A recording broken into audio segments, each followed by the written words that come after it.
오늘 말씀은 에스겔 20장 1절부터 17절인데 9절까지만 보겠습니다.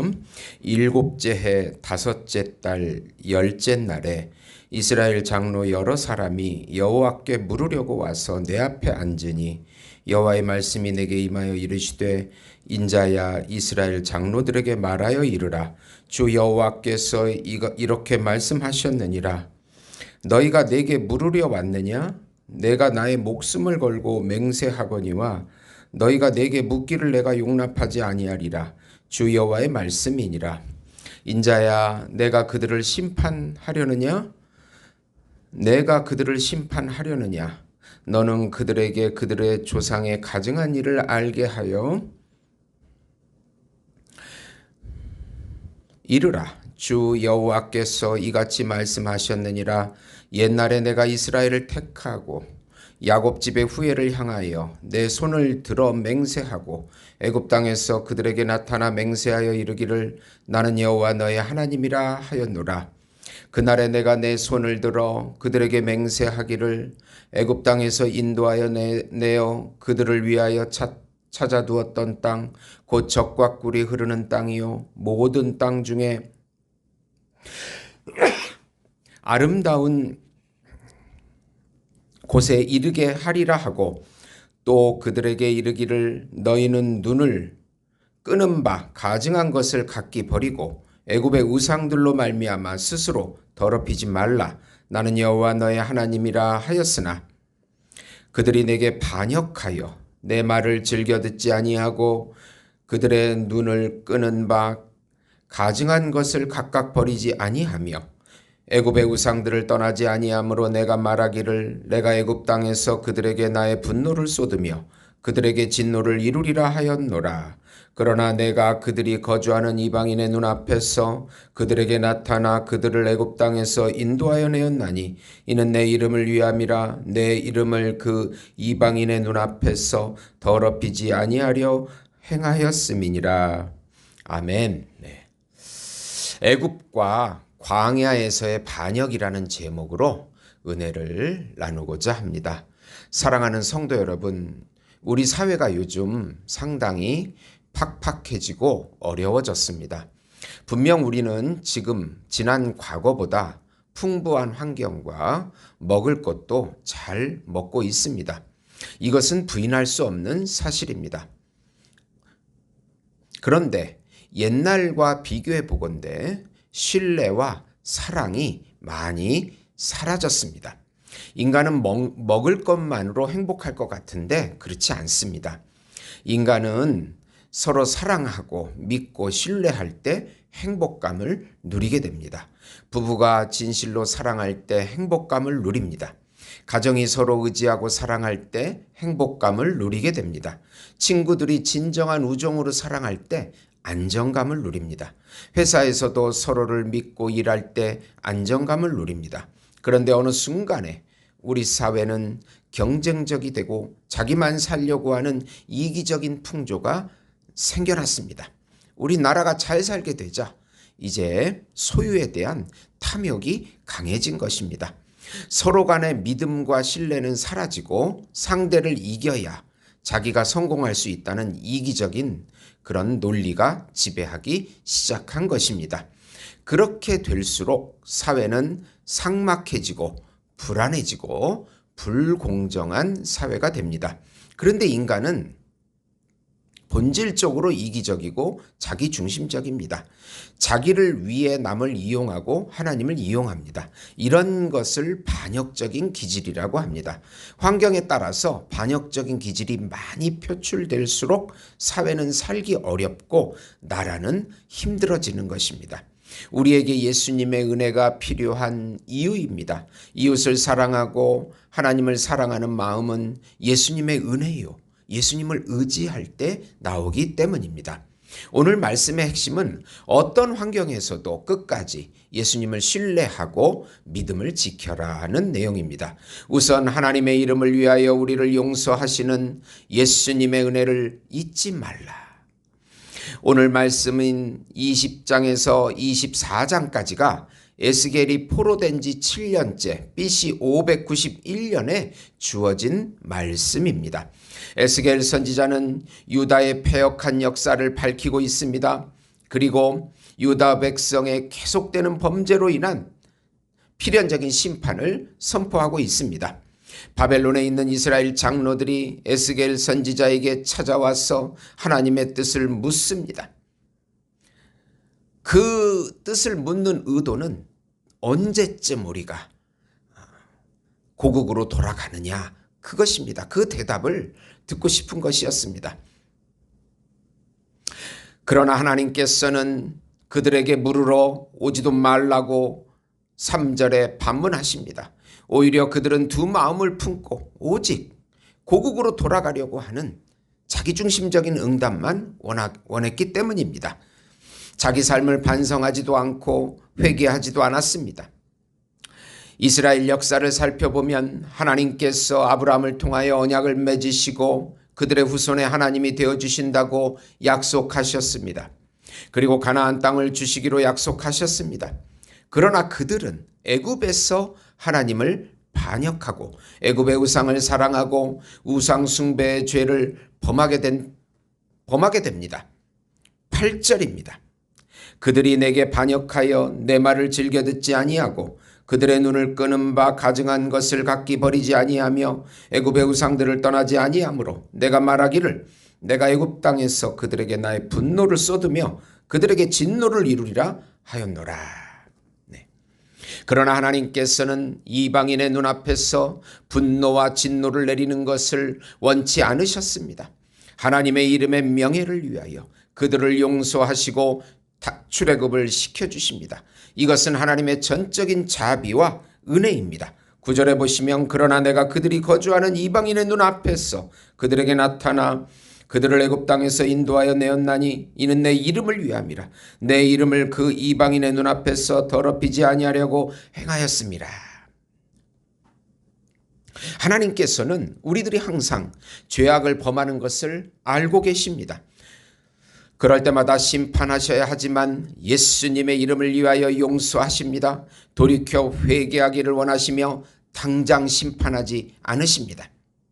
우리나라도 하나님의 은혜를 받고 기독교 국가가 되었습니다. 그런데 지금은 물질 우상을 섬기고 탐심에 빠지고 하나님께 반역하고 이웃에 대해서도 불의한 그런 삶들이 많이 나타나고 있습니다. 하나님께서는 오래 참으심으로 빨리 돌아오기를 바라고 계십니다. 예수님께서는 원수를 완전히 이기신 분입니다.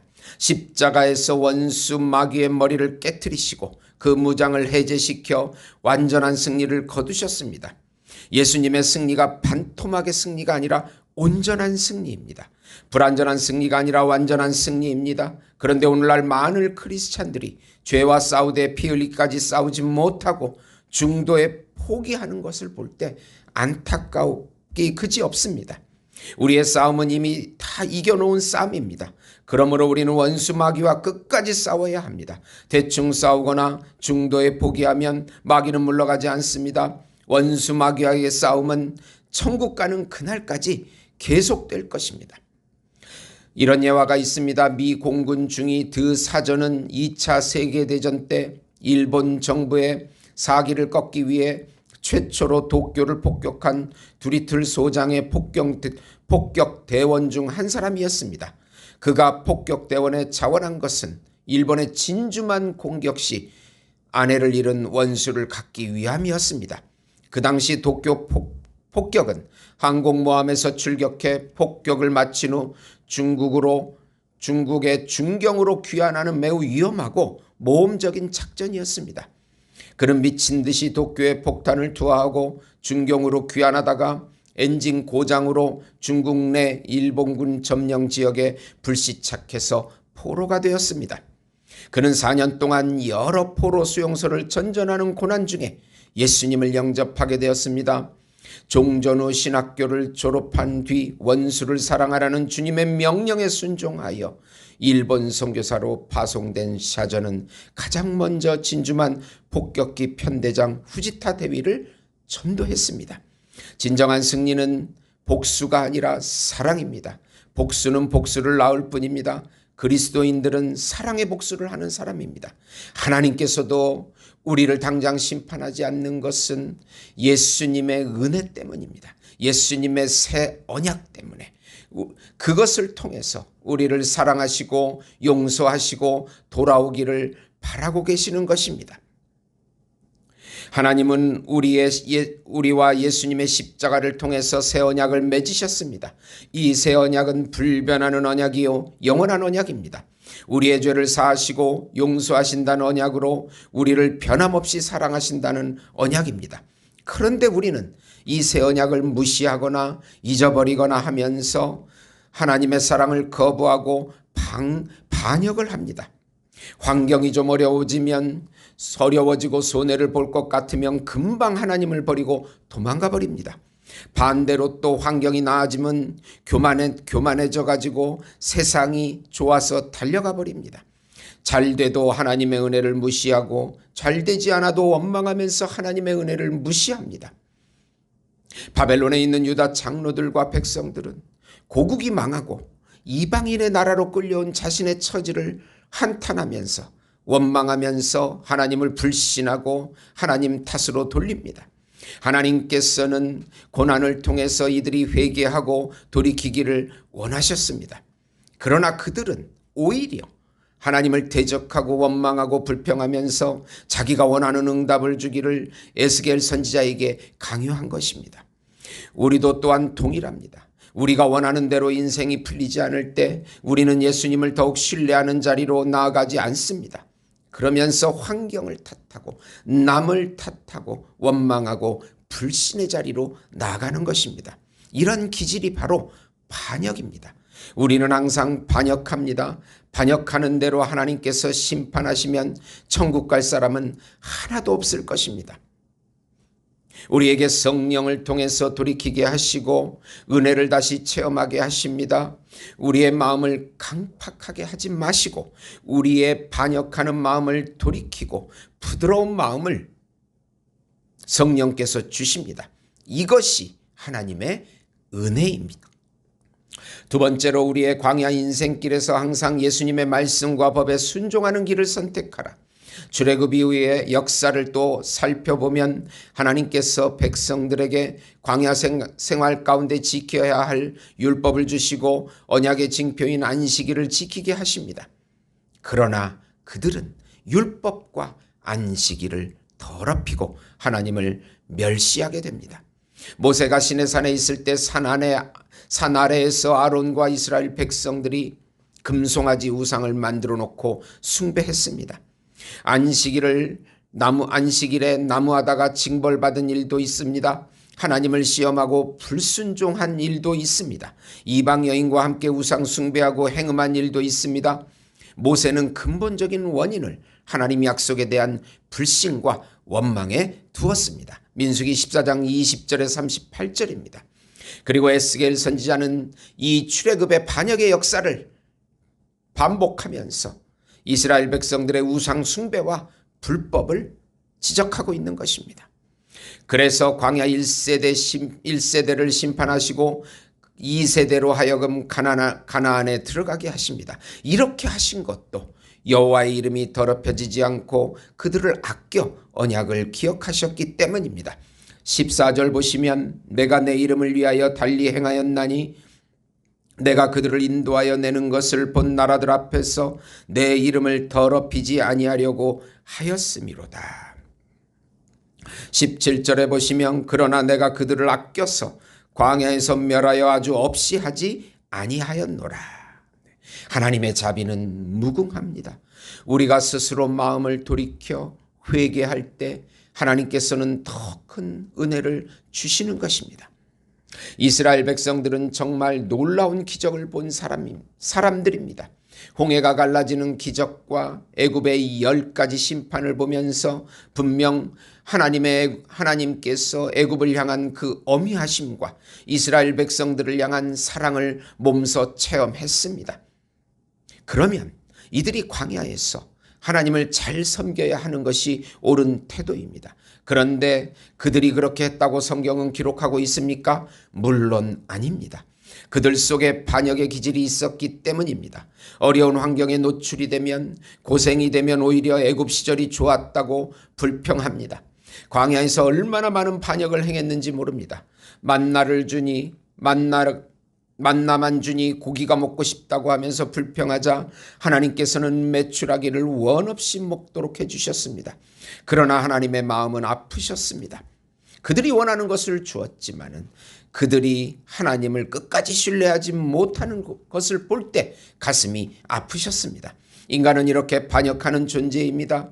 우리가 우리 자신을 믿지 말고 예수님을 믿어야 하는 이유가 바로 여기에 있는 것입니다. 지금 우리 현실은 어떻습니까? 정치도 어렵고 경제도 어렵습니다. 코로나로 시작된 고난이 교회에도 불어닥쳐서 많은 교인들이 교회에 등을 돌렸습니다. 이런저런 핑계로 교회를 떠나 가나안 성도가 되었습니다. 구약의 이스라엘 백성과 다를 바가 없습니다. 조금만 어려움이 오면, 자기에게 조금만 손해가 되면 그냥 진리도 버리고 나가버립니다. 사람 사이에 최소한의 의리를 지키지 않습니다. 인간은 그런 죄된 이기적인 존재입니다.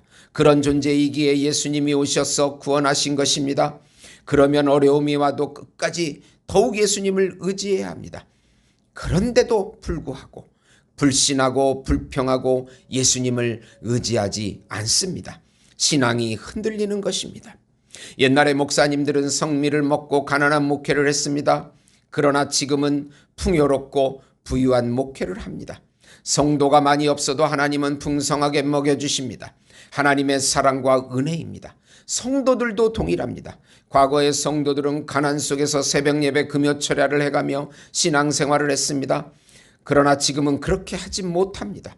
그래도 하나님께서는 주일만이라도 예배를 드리고 하나님께 경배할 때 하나님은 또 은혜를 주시고 우리의 신앙을 인정해 주십니다. 그런데 마지막 이 안식일, 주일을 깨고 가나안 성도로 나가버립니다.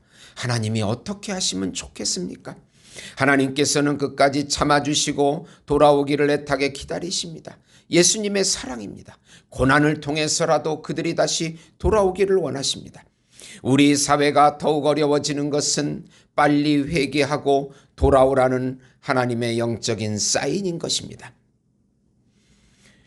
우리 인간은 아담의 타락으로 인하여 본질적으로 죄를 짓는 이기적인 존재입니다. 인간은 잘해주어도 반역하고 못해주면 원망하고 불평하고 반역합니다. 인간은 반역의 존재라고 성경은 말합니다. 하나님과 언약을 맺은 백성들이 반역한다고 그때마다 심판하시면 아무도 하나님의 백성은 남지 못할 것입니다. 하나님께서는 예수님의 새 언약을 기억하사 용서하시고 길이 참으십니다. 다시 회개하고 돌아오기를 원하십니다. 어려운 환경으로 인해 교회를 떠난 가나안 성도들이 돌아오기를 소망하십니다. 하나님께서는 우리의 반역의 기질을 잘 알고 계십니다. 우리는 우리 기질대로 행하지 말고 예수님의 말씀과 법을 따라가야 합니다. 우리 안에 계신 성령님께서 이것을 깨닫게 하시고 우리 마음을 부드럽게 해주십니다. 그리고 예수님과 동행하게 하십니다. 우리가 환경이 어려울수록 마음을 강팍하게 먹지 말아야 합니다. 어제도 수원에서 한 가족 4명이 경제 문제로 자살을 했습니다. 가족을 죽이고 자신은 베란다에 떨어져서 죽었습니다. 얼마나 가슴이 아픕니까? 그런 선택을 하기까지 그들은 얼마나 고통 속에 있었습니까? 우리에게는 길이 없지만 예수님에게는 우리의 예수님께서는 우리의 길이요, 우리의 진리요, 우리 생명이 되어주십니다. 우리가 어려울수록 더욱더 예수님께 의지하고 기도하고 예수님과 동행하는 것만이 우리 영혼이 사는 유일한 길임을 반드시 명심해야 할 것입니다. 사랑하는 성도 여러분,